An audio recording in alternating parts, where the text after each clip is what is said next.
Hello बच्चों, आज हम पढ़ने वाले हैं एसिड्स के बारे में। एसिड्स क्या होते हैं? तो हमारे पास जो एसिड की सबसे बेसिक डेफिनेशन है वो क्या है? ऐसे substance those are sour in taste, जो क्या हो, टेस्ट में खट्टे हो, उनको हम लोग क्या बोलते हैं?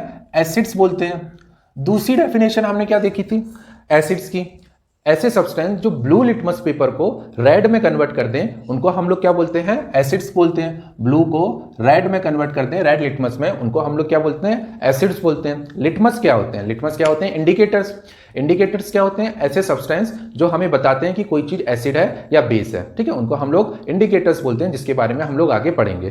तीसरी और इंपॉर्टेंट डेफिनेशन क्या होती है एसिड की? ऐसे सब्सटेंस जिनको पानी में डालने के बाद वो हाइड्रोजन आयन को रिलीज करें, उनको हम लोग क्या बोलते हैं? एसिड्स बोलते हैं। एग्जाम्पल के तौर पर हमने क्या लिया? HCl लिया। HCl को पानी में डाल दिया। पानी में डाल दिया तो यहां पर क्या लिखेंगे? एक्वस। एक्वस टर्म किसके लिए यूज होता है? जब किसी चीज को पानी में डाल के बनाया जाता है, ठीक है। यहां पर एक सॉल्यूशन डाल लिया HCl और पानी का, तो उसके लिए हमारे पास एक्वस आ गया। इसको जब पानी में डाला तो यहां पर हमारे पास H+ और Cl नेगेटिव यहां पर रिलीज हो गए। आयंस क्या हो गए? टूट गए। आयंस क्या हो गए? टूट गए, जिन आयन से मिलकर हमारे पास HCl बना था। अब यहां पर हम लोग देख रहे हैं कि ये H+ रिलीज हो रहा है। ये H+ रिलीज हो रहा है, जिसको हम लोग हाइड्रोजन आयन बोलते हैं। तो इसको हम लोग क्या बोलेंगे कि ये क्या है? एसिड है। क्यों एसिड है? क्योंकि ये एक्वस सॉल्यूशन में पानी में H आयन को रिलीज कर रहा है। एक और एग्जांपल देखते हैं। हमने सल्फ्रिक एसिड लिया H2SO4, इसको क्या कर दिया? पानी में डाल दिया, एक्वस सॉल्यूशन, तो ये टूटा H+ और सल्फेट नेगेटिव में, सल्फेट 2 नेगेटिव में। बैलेंस कर लेना, 2H पॉजिटिव सल्फेट नेगेटिव, तो ये एसिड है। क्यों एसिड है? क्योंकि ये पानी में एक्वस सॉल्यूशन में H आयन को प्रोड्यूस कर रहा है, ठीक है। तो यहां से डेफिनेशन क्लियर हो गई होगी एसिड्स की, थर्ड वाली डेफिनेशन और इंपॉर्टेंट वाली। अब थोड़ा सा बेसिक नॉलेज। बेसिक नॉलेज में क्या? हाइड्रोजन आयन को दूसरा टर्म क्या बोला जाता है? हाइड्रोजन आयन को हम लोग प्रोटॉन भी बोलते हैं। क्यों बोलते हैं प्रोटॉन? हाइड्रोजन की बात करें तो हाइड्रोजन ये न्यूक्लियस है, इसमें हाइड्रोजन में कोई हमारे पास न्यूट्रॉन नहीं रहता, केवल प्रोटॉन है। इलेक्ट्रॉन कितना है? 1 इलेक्ट्रॉन है। 1 इलेक्ट्रॉन बाहर चला गया, हाइड्रोजन में से 1 इलेक्ट्रॉन लॉस हो गया, तो क्या बचा? केवल प्रोटॉन बचा। ये H+ हो गया है, केवल प्रोटॉन बचा, इसलिए H+ को हम लोग क्या बोलते हैं? प्रोटॉन भी बोलते हैं। दूसरा नाम इसी का जो हाइड्रोजन आयन है, दूसरा नाम या फिर अलग से उसको हाइड्रोनियम आयन भी बोलते हैं। हाइड्रोनियम आयन, ऐसी भी डेफिनेशन लिख सकते हो। दो substance which produce hydronium ion in water is known as acids. Hydronium ion क्यों बोलते हैं? अभी तक तो मैंने इसको एक्वस में लिखा, अब मैं इसको पूरा डिटेल में लिखता हूं। यहां पर ये लिखा हुआ है HCl, ये मेरे पास गैस है, इसको मैंने वाटर के साथ रिएक्ट कराया, ये लिक्विड है। यहां से जो मेरे पास प्रोडक्ट बना, वो प्रोडक्ट मिला मेरे पास क्या? पहले H+ और Cl नेगेटिव बना, ठीक है। अब ये जो वाटर है, वाटर क्या करेगा? इसके साथ रिएक्ट हो जाएगा। ये क्या होता है? पोलर होता है। ऑक्सीजन के ऊपर लोन पेयर होता है, इलेक्ट्रोनेगेटिविटी होती है, तो वो उसके कारण उसको खींच लेता है पॉजिटिव को। तो इन दोनों से मिलकर मेरे पास प्रोडक्ट क्या बनेगा? H3O positive plus Cl negative. इस आयन को, H3O पॉजिटिव आयन को ही हम लोग क्या बोलते हैं? Hydronium ion. तो पानी में कोई भी एसिड हो, अगर वो H+ आयन रिलीज कर रहा है, तो H+ आयन वाटर के साथ रिएक्ट करके क्या बना लेगा? हाइड्रोनियम आयन बना लेगा, ठीक है। तो कुछ भी डेफिनेशन में लिख सकते हो। दो substance which produce hydrogen ion और प्रोटॉन और हाइड्रोनियम आयन, ठीक है, उन्हीं को हम लोग क्या बोलते हैं? एसिड्स बोलते हैं। तो यहां से हमारे पास एसिड्स की डेफिनेशन आ गई है, और साथ में ये हमारे पास प्रॉपर्टीज भी हो गई हैं एसिड्स की। अब देखते हैं कुछ और प्रॉपर्टीज देखते हैं हम लोग एसिड्स की। ये तो 3 हमने प्रॉपर्टीज देख ली, अब और प्रॉपर्टीज देखते हैं एसिड्स की। एसिड्स क्या होते हैं? करोसिव होते हैं नेचर में। एसिड्स क्या होते हैं हमारे पास? करोसिव होते हैं। करोसिव मतलब हार्मफुल होंगे, डैमेजिंग होंगे। अगर एसिड्स कहीं पर हैं, किसी की बॉडी पे गिर जाएंगे, तो वो बॉडी को क्या कर देंगे? डैमेज कर देंगे। लास्ट प्रॉपर्टीज हमारे पास है क्या? कि एसिड्स जो होते हैं वो हमारे पास क्या होते हैं? गुड कंडक्टर ऑफ इलेक्ट्रिसिटी होते हैं। Good conductor of electricity. Good conductor of electricity. Good conductor of electricity मतलब क्या होता है? इससे पहले समझने से पहले एक चीज समझ लेना, सॉलिड्स में जो इलेक्ट्रिसिटी कंडक्ट होती है वो किसके कारण होती है? इलेक्ट्रॉन के फ्लो के कारण। आयरन में जो इलेक्ट्रिसिटी फ्लो होगी वो इलेक्ट्रॉन फ्लो होने के कारण उसमें इलेक्ट्रिसिटी डेवलप होगी। लेकिन किसी भी लिक्विड में अगर इलेक्ट्रिसिटी प्रोड्यूस हो रही है, तो वो किसके कारण प्रोड्यूस हो रही है? आयंस के फ्लो के कारण। आयंस के फ्लो के कारण इलेक्ट्रिसिटी प्रोड्यूस होती है लिक्विड में। आयंस क्या होते हैं? किसी भी एटम के ऊपर चार्ज आ जाएगा तो उसको हम लोग क्या बोल देते हैं? आयंस बोल देते हैं। अब आते हैं एसिड्स हमारे पास क्या है? गुड कंडक्टर ऑफ इलेक्ट्रिसिटी है। गुड कंडक्टर ऑफ इलेक्ट्रिसिटी है। इसका एग्जांपल देखते हैं। जैसे हमने क्या ले लिया? डिस्टिल्ड वाटर ले लिया, एकदम प्योर पानी ले लिया, उसमें कुछ भी नहीं मिला हुआ है, और उसमें हमने करंट पास कराया। करंट पास कराया तो उसमें से इलेक्ट्रिसिटी पास नहीं होगी, क्योंकि कोई भी प्रकार का उसमें मिनरल नहीं है। मिनरल मतलब यहाँ पर एसिड बेस कुछ भी नहीं है, बेस के बारे में हम लोग आगे पढ़ेंगे। ठीक है, तो डिस्टिल वाटर क्या है, हमारे पास इलेक्ट्रिसिटी को कंडक्ट नहीं करता है, क्योंकि ये हमारे पास इसमें एसिड या फिर बेस किसी भी प्रकार का मिनरल या इंप्योरिटीज नहीं है। लेकिन इसी डिस्टिल वाटर में अगर मैं नींबू डाल दूं, नींबू का थोड़ा सा रस डाल दूं, तो एसिड आ गया, डिस्टिल वाटर प्लस एसिड हो गया, तो उस कंडीशन में ये इलेक्ट्रिसिटी को क्या करने लगेगा, कंडक्ट करने लगेगा। ये शो करता है कि एसिड हमारे पास क्या है, गुड कंडक्टर ऑफ इलेक्ट्रिसिटी है, वो इलेक्ट्रिसिटी कंडक्ट कराने में क्या करते हैं, मदद करते हैं। ठीक है, ये कुछ कंसेप्ट हो गया, प्रॉपर्टीज हो गई एसिड्स की। यहां से एक बात क्लियर होती है कि ऐसे सब्सटेंस जो हाइड्रोजन को रिलीज करेंगे वो एसिड्स कहलाएंगे। लेकिन क्या हर एक सब्सटेंस ऐसा होगा जिसमें हाइड्रोजन प्रेजेंट होगा और वो हाइड्रोजन को रिलीज कर सकता है? जैसे एग्जांपल के तौर पे ग्लूकोज हो गया, C6H12O6, ये मेरे पास ग्लूकोज है, इसको मैंने पानी में डाला तो ये हाइड्रोजन आयन प्रोड्यूस नहीं करेगा, मतलब ये इलेक्ट्रिसिटी कंडक्ट नहीं करने वाला है।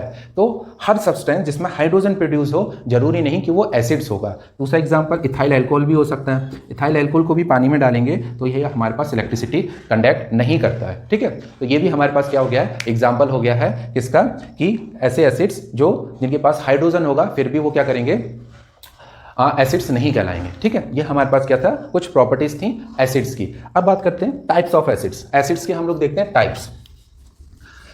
टाइप्स कई प्रकार के हैं एसिड। तो सबसे पहले हम लोग देखते हैं on the basis of solvent. Solvent के आधार पे हम लोग एसिड्स देखते हैं। सॉल्वेंट यहाँ पर क्या होगा, हमारे पास वाटर होगा। ठीक है, टाइप्स ऑफ एसिड्स पहले देख रहे हैं हम लोग on the basis of solvent. Solvent हम लोग यहाँ पर क्या लेंगे, वाटर लेंगे। तो इसमें दो प्रकार के एसिड्स होंगे, एक हमारे पास होगा कंसंट्रेटेड एसिड और दूसरा होगा हमारे पास डाइल्यूट एसिड। कंसंट्रेटेड एसिड कैसे बोलते हैं, ऐसा एसिड जिसमें सॉल्वेंट की मात्रा यानी कि पानी की मात्रा बहुत कम होती है, बहुत कम या तो नहीं होगी, उसको हम लोग क्या बोलेंगे, कंसंट्रेटेड एसिड बोलेंगे। डाइल्यूट एसिड किसे बोलते हैं, ऐसे एसिड्स जिसमें पानी की मात्रा क्या होगी, हमारे पास ज्यादा होगी। ठीक है, कंसंट्रेटेड के कंपैरिजन में क्या होगी, ज्यादा होगी, उनको हम लोग क्या बोलते हैं, डाइल्यूट एसिड बोलते हैं। केमिस्ट्री लैब में जाते हैं तो वहां पर बाहर रैपर में ऐसा लिखा होता है DIL पॉइंट लिखा होता है, उसका मतलब है डाइल्यूट। उसका मतलब है कि उन एसिड्स में पानी मिला रखा है। पानी मिलाने से क्या होता है, उनका जो इफेक्ट होता है, एसिड बहुत करोजिव होते हैं नेचर में, पानी जब उसमें मिला देंगे तो उनका जो करोजिव नेचर है वो क्या हो जाता है, कम हो जाता है। इसलिए लैब में पानी मिला के ही रखे जाते हैं एसिड्स वगैरह। अब ये तो हो गया प्रोसेस डाइल्यूशन। इस प्रोसेस को क्या बोलते हैं हम लोग, डाइल्यूशन बोलते हैं। जो एसिड मिलता है उसको क्या बोलते हैं हम लोग, डाइल्यूट एसिड बोलते हैं। अब डाइल्यूशन का तरीका क्या है, दो तरीके हो सकते हैं। पहला तरीका है कि मेरे पास ये एसिड है, ये मेरे पास क्या एसिड है और यहां पर मेरे पास क्या है, वाटर है। ये एसिड है और ये मेरे पास क्या है, वाटर है। ठीक है, अब इसमें मैंने क्या करा, वाटर को डाल रहा हूं तो भी डाइल्यूशन हो रहा है, और वाटर में मैं क्या कर रहा हूं, एसिड डाल रहा हूं तो भी यहां पर क्या हो रहा है, डाइल्यूशन हो रहा है। दोनों में से तरीका कौन सा सही है, ये वाला तरीका सही है। ठीक है, ये तरीका क्यों सही नहीं है और ये वाला ज्यादा क्यों सही है, जब एसिड में हम लोग पानी डालेंगे, एसिड में पानी डालेंगे तो वो रिएक्शन क्या होगी, बहुत हाईली एक्सोथर्मिक होगी। हाईली एक्सोथर्मिक मतलब उसमें से बहुत ज्यादा एनर्जी निकलने वाली है। ठीक है, जो बॉडी को क्या कर सकती है, डैमेज कर सकती है। यहां पर भी एक्सोथर्मिक रिएक्शन होगी लेकिन इतनी ज्यादा एक्सोथर्मिक रिएक्शन नहीं होगी। ठीक है, तो पानी में एसिड हमेशा डालते हैं, पानी में एसिड डालते हैं, एसिड में पानी नहीं डालते हैं डाइल्यूशन प्रोसेस के लिए। ये हमारे पास क्या थे, टाइप्स ऑफ एसिड्स थे on the basis of solvent. ठीक है, फिर एक और क्वेश्चन, यहीं पर एक और क्वेश्चन आता है कि अगर हम लोग पानी में एसिड डालेंगे तो हाइड्रोजन आयन का क्या होगा, हाइड्रोजन आयन बढ़ेंगे, ज्यादा होंगे, कम होंगे, कांस्टेंट रहेंगे। तो उस कंडीशन में हम लोग देख रहे हैं, अगर पानी डाल लें, पहले इतना था, पहले हमारे पास पानी इतना था या एसिड इतना था, जितना भी था उसमें हमने क्या कर दिया, पानी डाल दिया, तो वॉल्यूम तो बढ़ गया, वॉल्यूम तो हमारे पास क्या हो गया, बढ़ गया। एसिड उतने ही थे, एच आयन उतने ही थे, एच आयन उतने ही थे, एच आयन उतने ही थे, एच आयन उतने ही थे। तो हमारे पास एच आयन का जो है पर यूनिट वॉल्यूम वो क्या हो जाएगा, हमारे पास डिक्रीज हो जाएगा। H ions per unit volume हमारे पास क्या हो जाएंगे, डिक्रीज हो जाएंगे ऑन डाइल्यूशन। ठीक है, आयंस तो बढ़ेंगे लेकिन पर यूनिट वॉल्यूम क्या होने लगेंगे, डिक्रीज होने लगेंगे। वाटर का जो काम है वो काम यही है, बॉन्ड को तोड़ना, आयंस बनाना। ठीक है, एच आयंस की जो टेंडेंसी है, जो अमाउंट है एच आयंस का वो बढ़ेगा लेकिन पर यूनिट वॉल्यूम वो क्या हो जाएगा, डिक्रीज हो जाएगा। ये हमारे पास क्या था, पहले टाइप का एसिड्स थे, पहले टाइप के एसिड्स। दूसरे टाइप के देखते हैं, दूसरे टाइप के हमारे पास एसिड्स हैं, वो हमारे पास है स्ट्रेंथ के आधार पे। स्ट्रेंथ के आधार पे दो प्रकार के एसिड्स हैं, एक पहला हमारे पास है स्ट्रॉन्ग एसिड्स, स्ट्रॉन्ग एसिड्स, और दूसरा हमारे पास है वीक एसिड्स। ये दोनों क्या होते हैं, स्ट्रेंथ के आधार पे।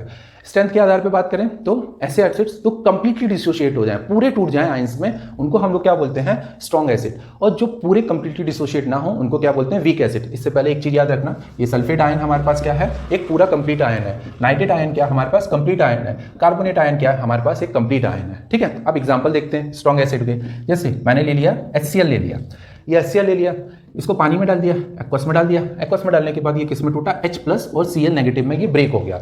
तो यहाँ से ये देख रहे हैं कि ये 2 आयन से बना हुआ था और दोनों आयन में टूट गया है। तो ऐसे आयन्स को हम लोग क्या बोलते हैं, स्ट्रॉन्ग एसिड्स।